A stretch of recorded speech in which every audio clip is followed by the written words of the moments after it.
On this episode of Travels with Phil, we'll see the Gros Ventre Landslide, which may be the biggest in U.S. history. In 1925, in the Northwestern Corner of Wyoming, the Gros Ventre River had undercut part of the north slope of Sheep Mountain. The recent weather had been quite rainy. On June 22nd, a 3 to 4 Richter scale earthquake struck the area. The next day, on June 23, 1925, around 4 p.m., 50 million cubic yards slid down the slope 2,100 feet to the Gros Ventre River Valley below. Within minutes, the valley floor was buried beneath more than 200 feet of rocky debris, and the river was dammed, creating Lower Slide Lake. The debris dam was about 4 miles upstream from the small community of Kelly and 14 miles northeast of the town of Jackson, Wyoming, and the Grand Tetons. Eventually, Lower Slide Lake would grow to 5 miles long. In May of 1927, heavy snowpack in the area began to melt. With extra heavy rain, the Gros Ventre River started flooding. On May 17, 1927, flooding caused the Lower Slide Lake to overflow the top of the natural dam caused by the slide. The top 60 feet of the dam gave way under the pressure of the excess water.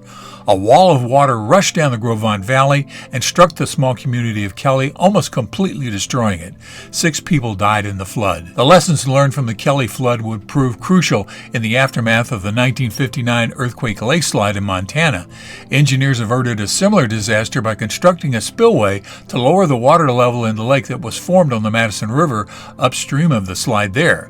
You can watch my separate video about that event here on this channel. Even though it's been 100 years, the slide was a profound change to the landscape that is unmistakable to this day. At this point, I'd like to say a little something about how to properly pronounce the name of this river and valley. It is Gros Ventre. You'll hear me say Gros Ventre a couple of times in here, but the proper French pronunciation, or the pronunciation of this French word, is Gros Ventre. You're looking at Lower Slide Lake. As I said earlier, it's about 5 miles long, and up at the top of your screen up there is the natural dam that was because of the slide that happened. It's been almost exactly 100 years ago from the time I'm making this. It's been 100 years ago to the week. Now, looking straight ahead here on the right-hand side, you can see these are full-size houses.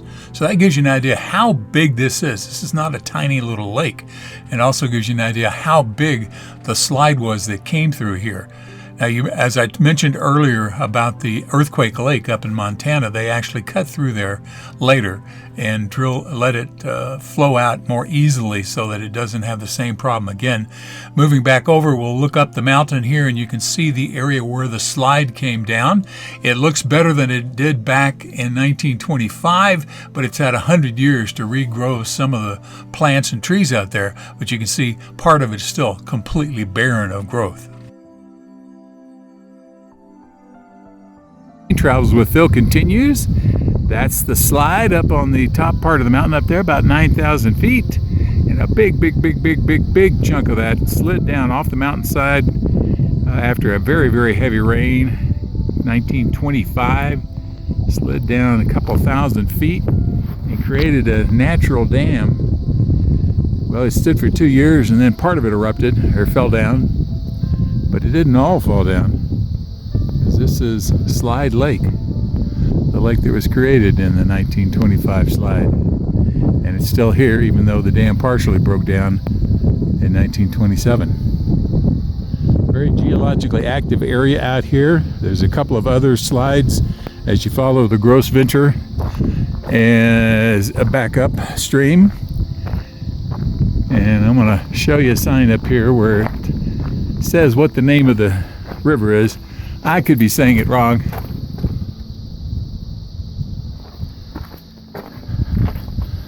But look at all the rocks up there. The red colored hills down there. Further down the road, there's some called the Lavender Hills. Very interesting geological area. Travels with Phil, back to you.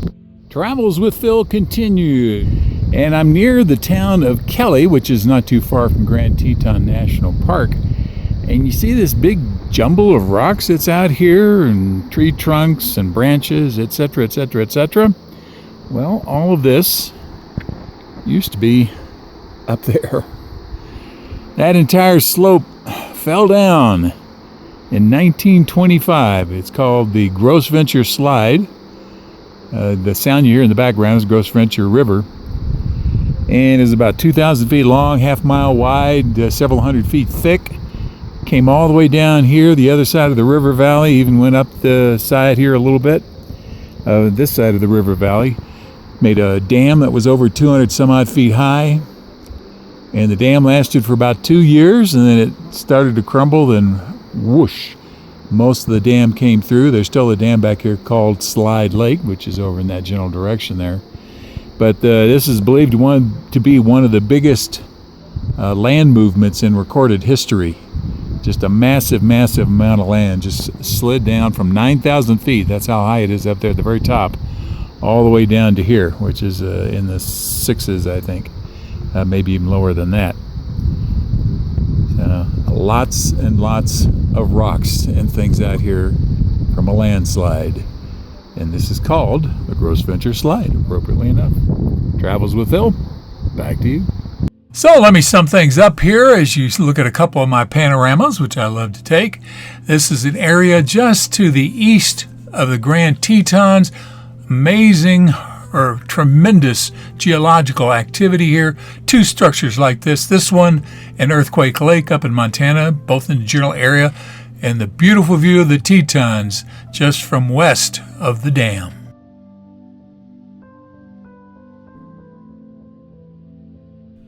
Thank you very much for watching this video. Please feel free to make comments below as long as the language is family friendly.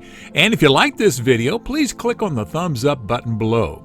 You can also subscribe to my YouTube channel by clicking on the circle with my picture in it in the lower right-hand corner of the video. The arrow is pointing at it now.